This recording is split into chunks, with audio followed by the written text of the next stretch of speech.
नारद जी का सबसे पहला प्रश्न, महाराज जी ये बताइए, जो व्यक्ति सत्कर्मी हो उनको तो परम गति प्राप्त होती है, उनको तो पुण्य मिलता है, लेकिन जो जीवन भर पाप किया हो, कभी धर्म ना किया हो, जीवन भर अधर्म किया हो, क्या उनको भगवान की कथा तार सकती है? जब ये प्रश्न किया, सनत कुमार मुस्कुराने लगे। श्रेष्ठ व्यक्ति का लक्षण यही है भैया, मौन रहना और मुस्कुराते रहना। सनत कुमार ने कहा, जो जीवन भर पाप किया है, ये मानव पाप कृतस्तु सर्वदा, जीवन भर सदा दुराचारा रता विमार्गगा, क्रोधाग्नि कुटिलास्य कामनी, जो क्रोध में डूबा रहा, कुटिल बन करके रहा, सदैव कामनी के पीछे जाता रहा, वह भी अगर भगवान की कथा सुन ले 7 दिन, सप्ताह यज्ञ कलौ पुनान्ते थे, 7 दिन की कथा सुन करके उनको भी मुक्ति मिल जाती है। नारद जी ने कहा, महाराज ऐसा कौन हुआ जो जीवन भर पाप किया? तब सूत जी महाराज कहने लगे और सनत कुमार जी कहने लगे, तुंगभद्रा नदी के किनारे एक उत्तम नगर था, आप सबको ज्ञात होगा, धुंधकारी की कथा, गोकर्ण की कथा। तो उत्तम नगर में रहने वाले एक ब्राह्मण थे, उनकी पत्नी का नाम था धुंधली। जो अंधाधुंध काम करे वही तो धुंधली है। आत्मदेव की एक भी संतान नहीं थे। एक दिन आत्मदेव रास्ते से गुजर रहा था, कुछ लोगों ने उनको देखा, कहा कि अरे इस ब्राह्मण का मुख देखना भी पाप है, इनकी एक भी संतान नहीं, निपुता है। बड़ा बुरा लगा। एक बात मैं आप सबसे प्रार्थना करूं, अगर किसी माता के पास, किसी बहन के पास, किसी भाई के पास अगर संतान नहीं है, तो इसमें उनकी क्या गलती है? जीवन में समस्याएं हैं और हम बार बार उनको ये बात कह करके क्यों दुखी करते हैं? किसी किसी के आचरण में होता है ये चीज। अभी हमारे एक बड़े आत्मा थे, जब कथा के विश्राम के समय साहू परिवार में कथा चल रही थी, तो उनके दोनों बच्चे सामने आकर के रोने लगे। हमने कहा क्या हुआ बेटा? उन्होंने कहा कि गुरुजी ऐसी सी बात है, सब जब से कथा शुरू हुई ना, हमको सब कहते हैं ऐसा हुआ, ऐसा हुआ, ऐसा हुआ। क्यों कहते हो मेरे भाई बहन? क्यों कहते हैं? संबल दीजिए उनको, भगवान कृपा करेंगे तुम पर भी। हाँ, कभी नहीं कहना चाहिए। हाँ। आज आत्मदेव जी महाराज को बड़ा दुख हुआ और आत्मदेव ने एक निर्णय ले लिया, अब मैं जीवित नहीं रहूंगा। कभी कभी अधिक ताने सुनने पर भी ना जीवित रहने की इच्छा समाप्त हो जाती है। हाँ। अधिक जब लोग कहने लगते हैं तो ऐसा लगता है मैं क्यों हूं इस संसार में। हाँ। आत्मदेव विचार करने लगा, अब जीवित नहीं रहना। रात्रि में जब उनकी पत्नी सोई, चला गया जंगल, और जंगल जा करके बैठ करके विचार कर रहा है कैसे मरूं, सांस को रोक करके मर जाऊं, इस पहाड़ के नीचे कूद जाऊं, कैसे मरूं? तो मरने की इच्छा है, मरने की इच्छा हो रही है, लेकिन इच्छा यह भी है भगवान का संतान दे देता, मेरा परिवार अच्छा हो जाता। मेरे भाई बहन, एक संत पधारा, उसी क्षण संत का आगमन होना। संत ने आत्मदेव से पूछा कि महाराज क्या हुआ, क्या सोच रहे हो? कहा महाराज एक संतान हो जाता बड़ी कृपा होती। आज मेरे पितृदेव मुझसे रुष्ट हो गए हैं, संतान नहीं है मेरे पास। मेरे घर गौ माता है, वह भी बांझ है महाराज, गौ माता का भी संतान नहीं हो रहा। तुलसी की पौधा जो लगाते हैं घर में वो भी सूख जाता है। ऐसा लगता है कि हमसे कुछ अधर्म हो रहा है। संत तो बड़े सरल हृदय के थे। संत का स्वभाव ही होता है जो दूसरों के दुख में दुखी हो जाए, दूसरों के सुख में सुखी हो जाए, वही संत है। हाँ। संत ने एक फल दिया। हाँ। कहा कि इनको अपनी पत्नी को खिला देना, जाओ जाओ। लेकिन राजन एक बात याद रखना, राजा सगर के 60,000 पुत्र थे, वो भी सुखी नहीं हुआ। राजा अंग के एक पुत्र थे, वो भी सुखी नहीं था। अंग समझ रहे हैं? राजा अंग जिनके पुत्र बेन हुए, बड़ा अत्याचारी हुआ था। भागवत जी में आगे कथा आएगी। राजा दशरथ के 4 थे, मृत्यु के समय एक भी नहीं था। तुम किसकी चर्चा कर रहे हो? गोविंद को अपना भगवान, अपना पुत्र मान लो, अपना सर्वस्व मान लो। हाथ जोड़ लिया महाराज, मैं आपसे उपदेश नहीं चाह रहा हूं, मुझे संतान दीजिए आप, बस यही इच्छा है मुझे। मेरे भाई बहन, आज वह फल ले जा करके आत्मदेव ने अपनी पत्नी को दिया। उनकी पत्नी ने फल को स्वीकार नहीं किया। क्यों? अगर मैं फल खा लूंगी तो गर्भवती हो जाऊंगी, पेट बाहर निकलेगा, मेरा स्वरूप कुरूप हो जाएगा। अगर बच्चा जन्म देते समय खूब पीड़ा होती है, ऐसा मैंने सुना है। अगर बच्चा फंस गया, कई प्रकार की बात सोचने, अगर बच्चा आ भी गया तो उनकी गंदगियां मुझको साफ करनी पड़ेगी। ऐसी प्रवृत्ति की जो स्त्रियां होती है ना भैया, ऐसे लोग ही धुंधली होते हैं। हाँ, जिनको अपने बच्चे के ही मलमूत्र साफ ना करे, अपने बच्चे की गंदगी जो साफ नहीं करती है। एक जगह गए हुए थे हम, आपको बताएं।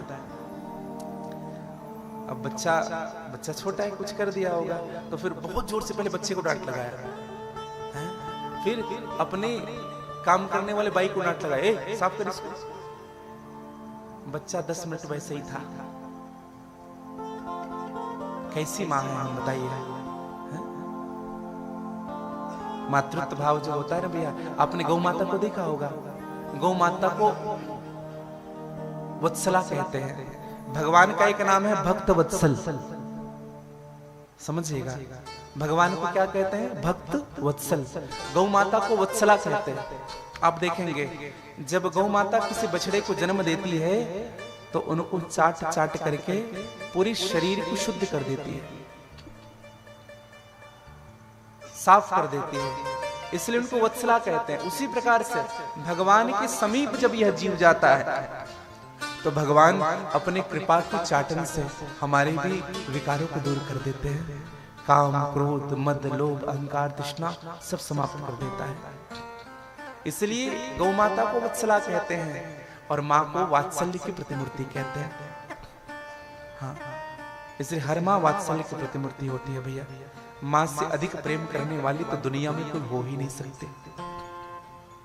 हाँ, लेकिन आज धुंधली के मन में विचार आया, मुझे बच्चा नहीं चाहिए। उनकी सहेली ने कहा, तुम चिंता मत करो, तुम चिंता मत करो, मैं गर्भवती हूं, मुझसे जो बच्चा आएगा मैं तुम्हें ला करके दे दूंगी। इस फल को कहीं फेंक दो या किसी पशु को खिला दो। उस फल को पशु को खिला दिया गया और अब यह धुंधली नाटक करने लगी गर्भवती होने की। और भैया जो नाटक करे वही तो धुंधली है। कुछ कुछ स्त्रियों का स्वभाव होता है, हाँ, रोना, छोटी छोटी बात में रोना, हाँ, नाटक करना, किसी किसी का स्वभाव होता है। एक बात कहूं मैं आपसे, जो व्यक्ति बहुत जल्दी प्रसन्न हो जाता है, बहुत जल्दी दुखी हो जाता है, उस व्यक्ति पर भरोसा कम करना चाहिए। क्षणे तुष्टा क्षणे रुष्टा, तुष्टा रुष्टा क्षणे क्षणे, अव्यवस्थित चिंता नाम प्रसादो अति भयंकर है। बहुत जल्दी आपसे प्रेम करने भी लग जाए और बहुत जल्दी आपसे द्वेष करने भी लग जाए, बहुत जल्दी आपसे मिल भी जाए, बहुत जल्दी आपसे दूर भी चले जाए। ऐसे पर कम भरोसा करना चाहिए। हाँ, उन लोग विश्वास पात्र नहीं होते। मेरे भाई बहन, आज धुंधली ने उस फल को खिला दिया गाय को। और कथा इससे आती है कि 9 महीने के बाद जब उनकी सहेली ने पुत्र दिया, उस पुत्र को धुंधली की गोद में ला करके दे दिया। और धुंधली ने आत्मदेव से बता दिया, कहा महाराज आज आपका पुत्र हुआ है। और बांझ का जाने प्रसव की पीड़ा भैया, बड़े खुश हुए महात्मा, बड़े खुश हुए और भगवान को धन्यवाद देने लगे। बड़ी कृपा हुई आपके, आपने हमारी सुन ली। और यही आत्मदेव जब अपनी गौशाला को गए तो वहां भी एक गौ माता ने एक पुत्र को जन्म दिया था। किसने? जिनको फल खिलाया गया था। संत का प्रसाद कभी असफल नहीं होता है, कभी विफल नहीं होता है। संत का प्रसाद, अगर संत ने आपको एक पुष्प भी उठा करके दी है तो वह पुष्प भी आपके जीवन में कल्याण करने वाला होगा। हाँ। और वह फल के प्रभाव से एक बालक हुआ जिनका संपूर्ण शरीर मनुष्य का था, केवल उनका कान गौ का था। इसलिए नाम पड़ गया उस बालक का गोकर्ण। कान गौ का था इसलिए नाम पड़ा गोकर्ण। और धुंधली जिस बच्चे को रखी थी उसने कहा महाराज हमारे ही नाम से होना चाहिए, हमारे बच्चे का नाम मिला जुला हुआ नाम होना चाहिए मां के साथ। तो नाम रखा बालक का धुंधकारी। गोकर्ण जी महाराज बड़े ज्ञानी हुए, धुंधकारी अत्यंत दुष्ट हुआ। गोकर्ण पंडित हो ज्ञानी, धुंधकारी महाखला। जैसा नाम था ना बालक का वैसा ही गुण भी था धुंधकारी का। किसी के घर आग लगा देना, किसी बच्चे के गले में रस्सी बांध देना, उसके फिर गले में पत्थर बांध करके किसी नदी में डाल देना, किसी के घर चोरी कर लेना, किसी से आए दिन लड़ाई करते रहना। बड़े दुखी हुए आत्मदेव। आत्मदेव ने कहा पुत्र नहीं था तो ही अच्छा था, पुत्र नहीं रहना ही अच्छा था। और एक निवेदन करूं भैया, 6 चीजें ना व्यक्ति को जीवन भर दुखी रखता है। 6 चीजें कौन कौन सी चीजें? कुग्राम वासः कुलहीन सेवा, कुभोजनम क्रोधमुखी च भार्या, मूर्खस्य पुत्रो विधवा च कन्या, बिना अग्नेन सखे प्रदाने। सबसे पहला बुरे गांव में बस जाना, कुग्राम वास, बुरे गांव में बसना। आपके अगल बगल रहने वाले ठीक नहीं है। कहां कहां भगवान मुझे यहां ला करके रख दिए हैं। अगल बगल रहने वाले ठीक नहीं है। यह है कुग्रामवास। बुरे गांव में बसना जीवन भर आपको दुखी करेगा। कुलहीन सेवा, जिनका कोई नहीं है उनकी सेवा हम कर रहे हैं। कुलहीन अर्थात जिनके पुत्र नहीं है, हम उनकी सेवा कर रहे हैं, हमको कुछ मिल नहीं रहा है। देखो, अगर कुछ प्राप्त करने के लिए सेवा कर रहे हो तो आपका भी समूल नष्ट होगा, समझिएगा। कभी कभी लोग लोभ की लालच में, जिनका कोई नहीं होता, कुल में एक भी बच्चा नहीं है, उनकी सेवा करते हैं स्वार्थ के लिए, उनके धन के लिए। एक्शन रिएक्शन में बदल जाता है भैया। उनका उल्टा असर हमारे जीवन में पड़ता है, वह आपको जीवन भर रुलाएगा। कुलहीन सेवा। तीसरा कुभोजनम। कुभोजनम, आहार पसंद नहीं है लेकिन फिर भी मुझे उस व्यक्ति के घर पानी पीना भी अच्छा नहीं लगता, लेकिन फिर भी जबरदस्ती मुझे भोजन कराया जा रहा है। इसी चीज को सोच करके मैंने क्यों उनके यहाँ जल पिया, मैंने क्यों उनके यहाँ भोजन किया, ये कुभोजन। और चौथा क्रोधमुखी चभारिया, खूब गुस्सा करने वाली पत्नी। थोड़ी थोड़ी बात में गुस्सा हो रही है, थोड़ी थोड़ी बात में मुंह फुला रही है, क्रोधमुखी चभारिया। पांचवा मूर्खस्य पुत्रो, पुत्र है लेकिन मूर्ख है, बात एक भी नहीं सुनता है। होना और नहीं होना एक ही बराबर है, उल्टा अपयश लगा रहा है। और छठवा विधवा च कन्या, बेटी तो है लेकिन समय से पहले उनके साथ उनके पति ने साथ छोड़ दिया है। ये 6 चीजें ना व्यक्ति को जीवन भर रुलाता है। और आज आत्मदेव रोने लगा क्योंकि मूर्खस्य पुत्रो, पुत्र है लेकिन मूर्ख है। महात्मा की बात आ रही है, महात्मा ने कहा था कि तुम्हारा बेटा नहीं तो अच्छा है। अब महात्मा की बात याद आता है। गोकर्ण जी महाराज ने समझाया, पिताजी चिंता मत करिए, हाँ आप भगवान का भजन करिए बस। हाँ आप केवल भगवान का भजन करिए और कुछ मत सोचिए, केवल भगवान का नाम लेते रहिए। जीवन में जब दुख की अधिकता होती है तो भगवान की निकटता जीवन को स्वीकार कर लेनी चाहिए। जितना अधिक दुख बढ़ रहा है ना भैया, उतना अधिक भगवान का नाम लेना चाहिए। हाँ। और पिताजी इसलिए भगवान का नाम लो। और आज आत्मदेव चला गया घर से बाहर और भगवान का नाम लेने लगा। मन में भाव उठने लगा कि भगवान मेरे हैं, मैं भगवान का हूं। भगवान मेरे जीवन में कृपा करने वाले हैं। भगवान की छोड़ छत्र छाया के बिना मेरे जीवन का सुख एक क्षण भी नहीं हो सकता। इसलिए कहने भी लगे, आत्मदेव भी कहता है, मेरे साथ कह लीजिएगा, सीताराम सीताराम सीताराम कहिए, जाहि विधि रखे राम ताहि विधि रहिए। सीताराम सीताराम सीताराम कहिए, जाहि विधि रखे राम ताहि विधि रहिए। सीताराम सीताराम सीताराम कहिए, जाहि विधि रखे राम ताहि विधि रहिए। सीताराम सीताराम सीताराम कहिए, जाहि विधि रखे राम ताहि विधि रहिए। ओ जाहि विधि रखे राम ताहि विधि रहिए। जाहि विधि रखे राम ताहि। गाली से बड़े भाव से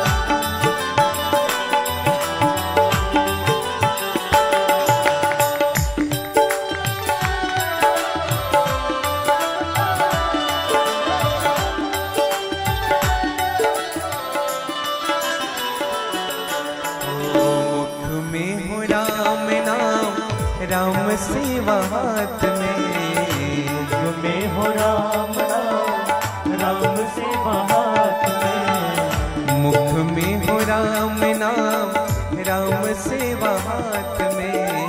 मुख में हो राम नाम राम सेवा हाथ में। कोई तो अकेला नहीं प्यारे राम तेरे साथ में। तो अकेला नहीं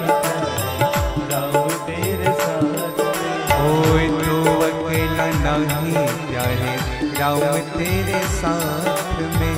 तो अकेला नहीं प्यारे राम तेरे साथ में। ओ विधि का विधान जान हानि लाभ सही।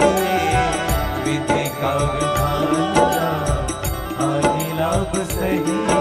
ओ चाहे विधि रखे राम ताहि विधि रहिए। चाहे विधि रखे राम ताहि विधि रहिए। ओ सीताराम सीताराम सीताराम कहिए। सीताराम सीताराम सीताराम कहिए। ओ जाहि विधि रखे राम ताहि विधि रहिए। जाहि विधि रखे राम ताहि विधि रहिए। गाली से बड़े भाव से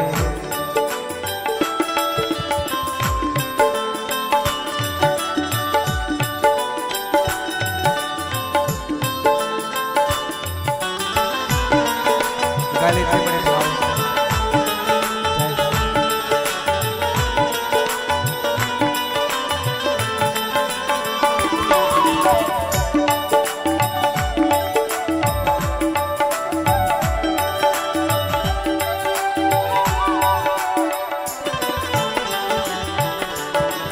जिंदगी की डोर सो हाथ दीनानाथ के।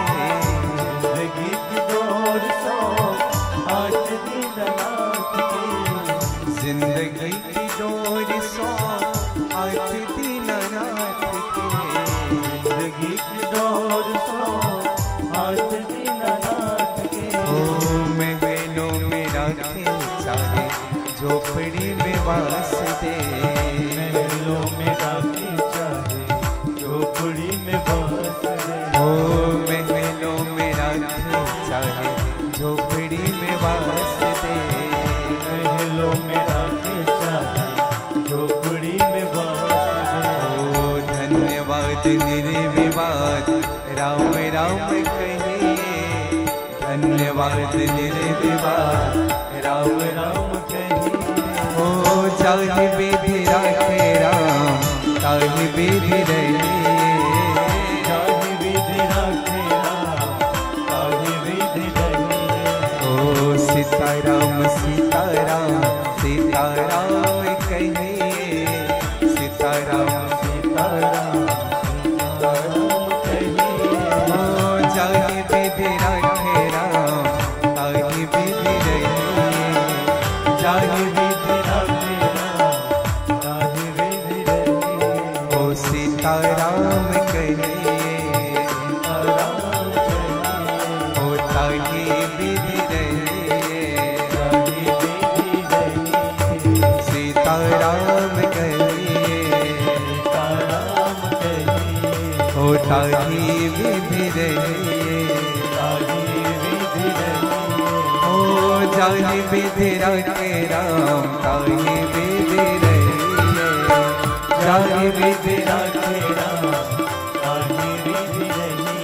ओ जाहि विधि राखे राम ताहि विधि रहे। जाहि विधि राखे राम ताहि विधि रहे। सीताराम सीताराम सीताराम कहिए।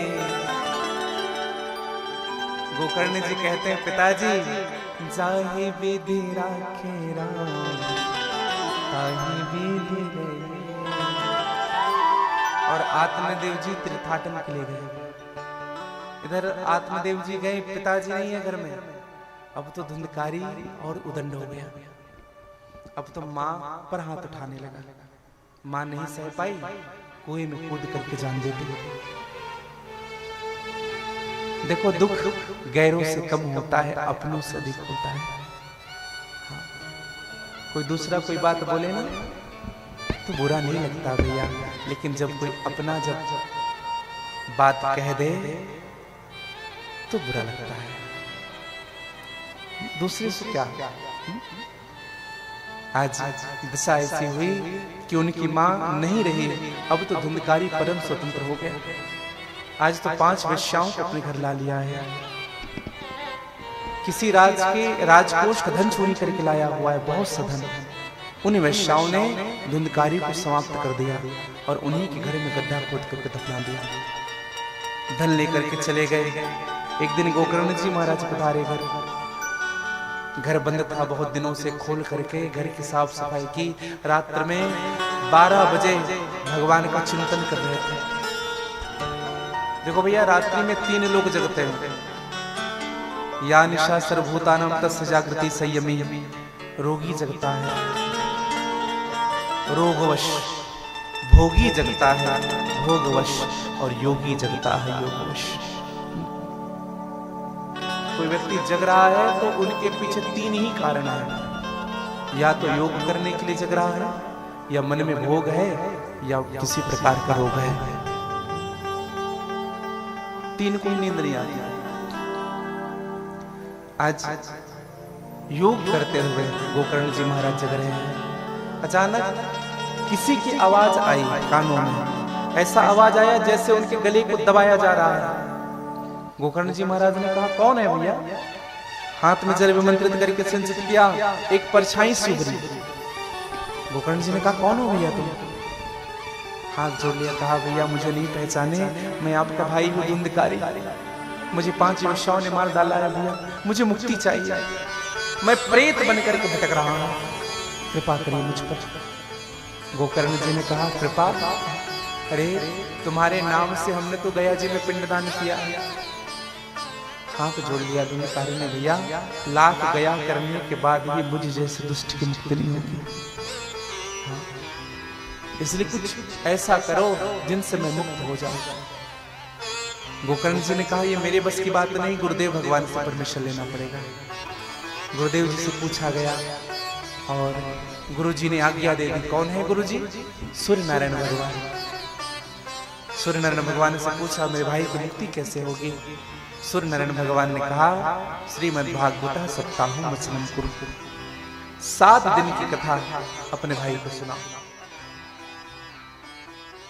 और गोकर्ण जी महाराज ने श्रीमद् भागवत की कथा कही। गांव वालों को बुलाया, बिठाया गया एक पोली बांस में जिसमें 7 गांठ थी, उसमें धुंधकारी को स्थान दिया। हाँ। देखो जहां कथा होती है, जहां भागवत होती है, हमारे 21 पीढ़ी जो जाने अनजाने में जिनकी गति सदगति दुर्गति जो भी हुई है, उन सब का तरण तारण श्रीमद् भागवत की कथा श्रवण करने से हो जाता है। इसलिए श्रीमद् भागवत की कथा का विशेष महत्व है। यह मुक्ति शास्त्र है। हाँ, कैसा भी पापी हो तर जाता है भैया। धुंधकारी को स्थान दिया गया 7 पोली बांस में। कथा प्रारंभ हुई। पहले दिन की कथा हुई, पहला गांठ टूटा। दूसरे दिन की कथा हुई, दूसरा गांठ टूटा। 7 दिन की कथा पूर्ण हुई, 7 गांठ टूटा है। और भगवान ने विमान भेजा धुंधकारी के लिए। विमान आया, जय विजय विमान से उतरे हैं, धुंधकारी को बिठाया है विमान पर और विमान चला गया वैकुंठ। बोले वैकुंठनाथ भगवान की जय। धुंधकारी का उद्धार हुआ। गांव वालों ने कहा महाराज हमको एक बात समझ में नहीं आई, ये बांस को क्यों रखे थे? और अचानक इस बांस में ऐसा जादू हुआ, बीच से फट गया। इनसे दिव्य पुरुष बाहर आया, उनके लिए विमान आया और बैठ करके चला गया। ये बात हमारी समझ में नहीं आई। गोकर्ण जी ने कहा यही मेरा भाई था धुंधकारी, जिन्होंने जीवन में पाप किया था। आज उनकी मुक्ति के लिए श्रीमद् भागवत की कथा सुनाई गई। गांव वालों ने कहा महाराज हमारी मुक्ति क्यों नहीं हुई? हमने भी तो कथा सुनी, हमने भी तो कथा सुनी है। गोकर्ण जी ने कहा जो कथा धुंधकारी ने मन लगा करके सुनी, वैसी कथा आपने नहीं सुनी। देखो मुक्ति का मतलब समाप्त होना नहीं है, समझिएगा। मुक्ति का मतलब मरना नहीं। मोक्ष का मतलब क्या होता है? मोह क्षय इति मोक्षः। मोह का क्षय हो जाना ही मोक्ष है। मोक्ष और मृत्यु में अंतर है, समझिएगा।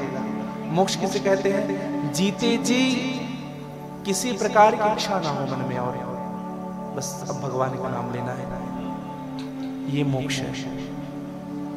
हाँ, कुछ लोग कहते हैं ना मृत्यु के बाद मुक्ति हो जाती है लोगों की, व्यर्थ की बातें हैं। मरने के बाद ना 2 ही काम होता है, एक 10 गात्र, दूसरा 13वीं। कोई मुक्ति उक्त नहीं होता है। जो जीते जी मुक्त नहीं हो पाया, मरने के बाद क्या खाक मुक्त होगा? जो जीते जी भगवान को याद नहीं किया, मरने के बाद क्या देवता बन जाएगा? नहीं भैया, मोह का क्षय हो जाना मोक्ष है। मन में कई प्रकार के हमारे वासनाएं भरी पड़ी हुई है, फिर से हमको इसी भवसागर में आना पड़ेगा। मुक्त हो जाना जीवन में। और आज गोकर्ण जी से गांव वालों ने प्रार्थना की महाराज हमें भी मुक्त होना है। हमें महत्व पता नहीं था, इस कथा का महत्व ये है, इसलिए हमें भी बताइए महाराज। एक बार और कथा सुनाइए। फिर से कथा हुई और जब कथा पूर्ण हुई तो सभी ग्रामवासियों के लिए, सभी व्यक्ति के लिए अलग अलग विमान आया और सभी उस विमान पर बैठे और सभी भगवान के धाम जा गए। बोले भक्तवत्सल भगवान की जय। बड़ी सुंदर बात। गोकर्ण जी महाराज ने कहा कि ये भगवान के नाम का प्रभाव है, हरि नाम का प्रभाव है। और गोकर्ण जी कहते हैं दीन कहे धनवान सुखी। दीन जो होता है ना, वो विचार करता है कि धनवान सुखी होगा जिनके पास धन बहुत होगा, लेकिन धनवान कहता है धनवान कहे सुख इंद्र को भारी। इंद्र ज्यादा सुखी होगा। राजा कहे महाराजा सुखी। जो राजा होता है ना वो सोचता है महाराजा सुखी होगा, हमसे अधिक। लेकिन महाराजा कहे सुख इंद्र को भारी। इंद्र कहे मोते ब्रह्म सुखी। इंद्र कहता है मुझसे सुखी तो ब्रह्मा है, और ब्रह्म कहे सुख विष्णु को भारी। अब बताओ कोई सुखी नहीं है? लेकिन तुलसीदास जी कहते हैं तुलसीदास विचार करे, हरि नाम बिना सब जीव दुखारी। भगवान के नाम के बिना सब जीव दुखी है, कोई सुखी नहीं है भैया। हमें लगता है ना ये आदमी बहुत सुखी होगा, हमारी 10,000 तनख्वाह नहीं 50,000 है। 50,000 वाला सोचता है 1 लाख वाला सुखी होगा, 1 लाख वाला सोचता है 2 लाख वाला, 2 लाख वाला सोचता है 5 लाख, फिर वो सोचेगा 10 लाख महीने के इनका हुआ ये सुखी होगा। अब बताओ कोई सुखी है? कोई सुखी नहीं है, एक दूसरे को सोच करके सब। लेकिन जिनके पास भगवान का नाम का धन है ना भैया, उनसे कोई सुखी नहीं हो सकता। हाँ, भगवान का नाम जिनके पास है। और कथा पूर्ण जब हुई है, जैसे कथा 7 दिन की पूर्ण हुई, इधर सनक सनंदन सनत कुमार जी महाराज कथा कह रहे हैं। कथा पूर्ण हुई, भक्ति मैया खड़ी होकर के नाचने लगी है। ज्ञान और वैराग्य की मूर्छित अवस्था दूर हुई है, सब नाच रहे हैं, सब जय जयकार करने लगे। बोले भागवत भगवान की जय। प्रहलाद जी प्रकट हो गए, उद्धव जी प्रकट हो गए, नारद जी प्रकट हो गए, अर्जुन प्रकट हो गए, नाचने लगे। प्रहलाद जी ताल बजाने लगे, उद्धव जी विजय घंट बजा रहे हैं, नारद जी वीणा बजाने लगे हैं, अर्जुन गायन करने लगे, राग सुनाने लगे, सब जय जयकार कर रहे हैं। खूब आनंद से सब नाच रहे हैं। नारद आदि हरि पूजन करने लगे, नृत्य करने लगे, कीर्तन करने लगे, संकीर्तन करने लगे। हरिद्वार का पवित्र पावन तर सुगंधित होने लगा, गंगा जी में उफान आने लगी, मानो आज मेरी गंगा भी नाच रही है। सभी तीर्थों में शीतल मंद सुगंध 3 प्रकार की हवाएं बहने लगी है। आज सुख मिल रहा है, सबको सुख मिल रहा है। आज नारद जी भी नाच रहे हैं, मेरे कारण ज्ञान भक्ति वैराग्य की अचेतन अवस्था दूर हो गई, इनको भी मुक्ति मिली। बोले भागवत भगवान की जय। और भैया सबकी बन गई, धुंधकारी की बन गई, प्रेत की बन गई, गांव वालों की बन गई, ज्ञान और वैराग्य की बन गई, मेरी माँ भक्ति की बन गई। तो जब सबकी बन गई तो आपकी भी बनेगी, हमारी भी बनेगी। इसलिए भगवान के नाम से ही बनेगी। संत भी इसलिए कहते हैं तेरी बनी जाएगी गोविंदे गुण गाए से, तेरी बनी जाएगी गोविंदे गुण गाए से, तेरी बनी जाएगी गोविंदे गुण गाए से, बन जाएगी गोविंद गुण गाए से, गोविंद गुण गाए से, गोपाल गुण गाए से, गुण गाए से, गोपाल गुण गाए से, गोविंद गुण गाए से, गोपाल गुण गाए से, गुण गाए से, गोपाल गुण गाए से, तेरी बन जाएगी गोविंद गुण गाए से, बन जाएगी गोविंद गुण गाए से, तेरी बन जाएगी गोविंद गुण गाए से, बन जाएगी गोविंद गुण गाए से, तेरी बन जाएगी।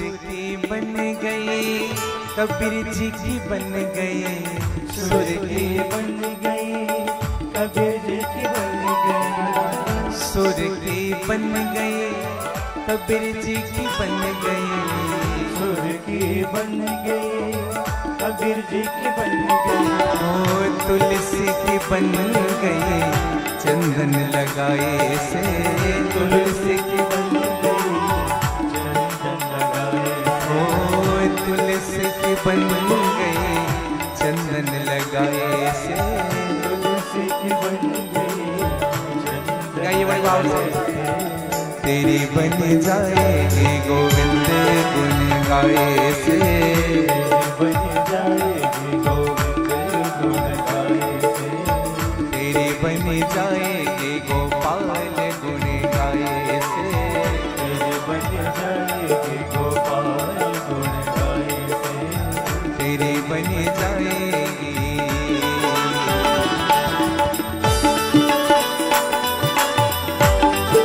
गाने से बड़े भाव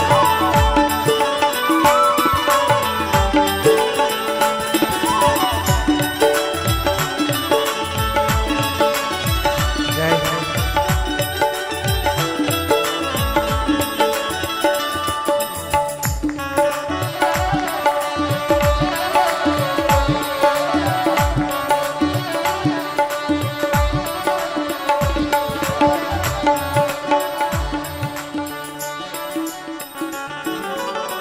गज की बन गई, अज की बन गई, गज की बन गई, आज की बन गई, गज अर्थात गजेंद्र।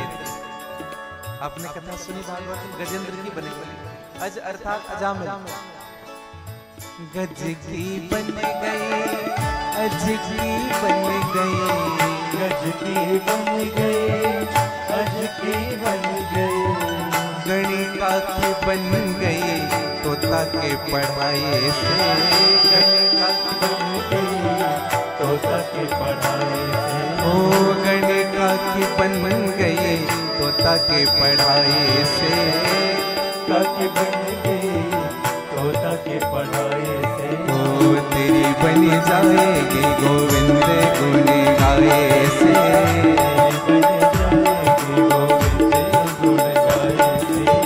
तेरी बन जाएगी गोविंद गुण गाए से, तेरी बन जाएगी गोविंद गुण गाए से, तेरी बन जाएगी गोविंद गुण गाए से,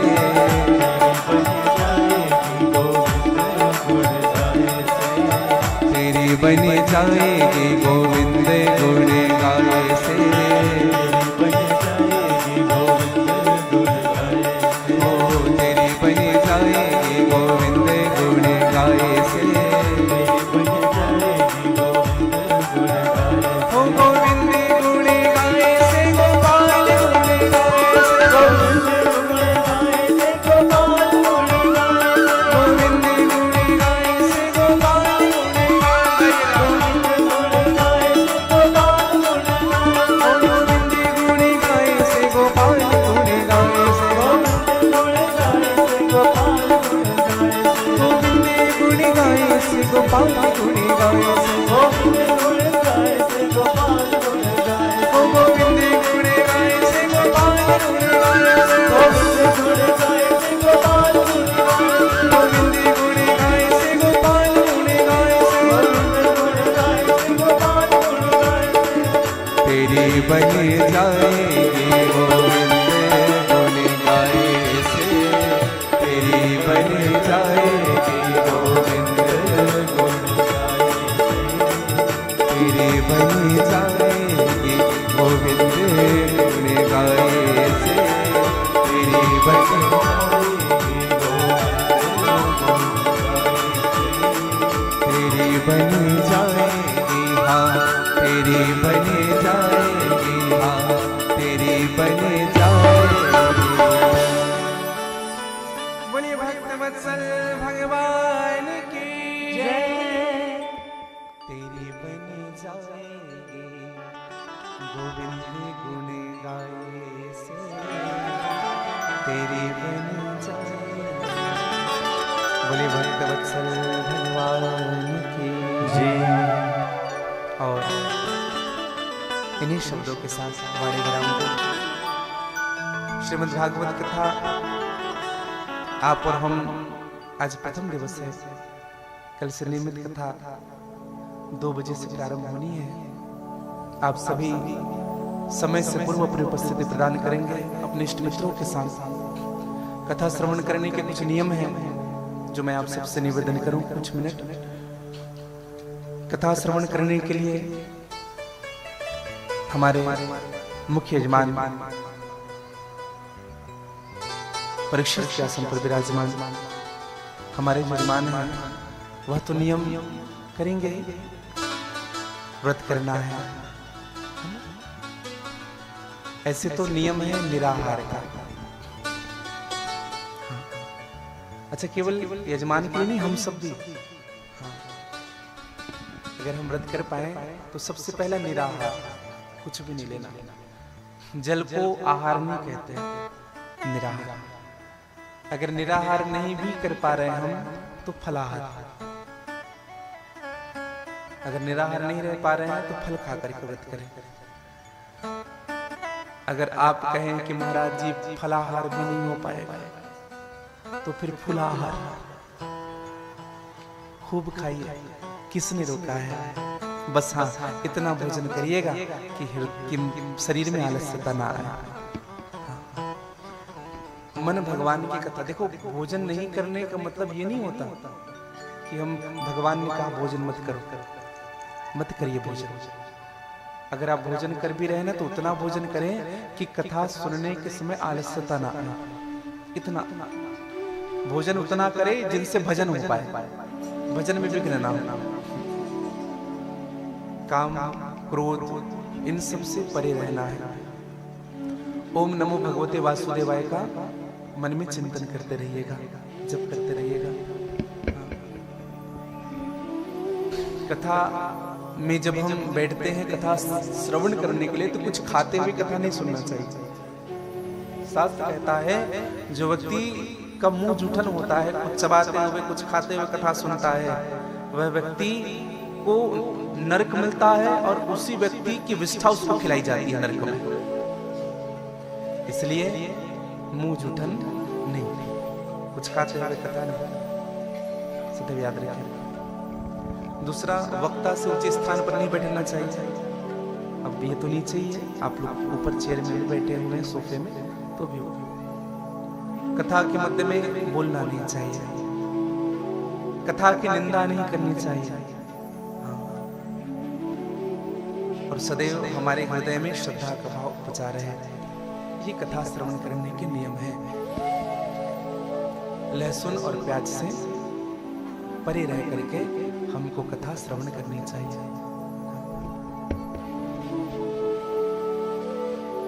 भगवान की कथा जहां होती है वह स्थान साधारण नहीं होता है, वह प्रत्यक्ष वृंदावन धाम बन जाता है। और हमें ऐसा भाव रखना चाहिए कि हम भगवान के धाम में ही बैठे हुए हैं, गोविंद के चरणाश्रित ही हुए हैं। फिर भगवान की कथाओं को श्रवण करें। कल ठीक 2 बजे से भगवान की कथा प्रारंभ होगी। जितने भी लाइव प्रसारण देख रहे हैं, आप सबसे भी प्रार्थना है, ठीक 2 बजे भगवान की कथा प्रारंभ होनी है। आप सभी कथा में पधारे, अपने साथ अपने इष्ट मित्रों को साथ लेकर के। आप अकेले आ रहे हैं, उनका फल तो आपको मिलेगा, लेकिन अगर आपने 4 को सूचना दी, वो भी आपके साथ आ रहे हैं, तो चारों का भी 50% आपको मिलेगा। इसलिए जरूर, और इन्हीं शब्दों के साथ साथ वाणी विराम दो। आप सबका मन भगवान के चरणों में बसर है और आज की समस्त कथाओं को गोविंद के श्री चरणों पर, श्री निकुंजेश्वर महादेव के श्री चरणों पर अर्पित करो। जय श्री कृष्णा, जय श्री राधे। प्रेम से बोले बाके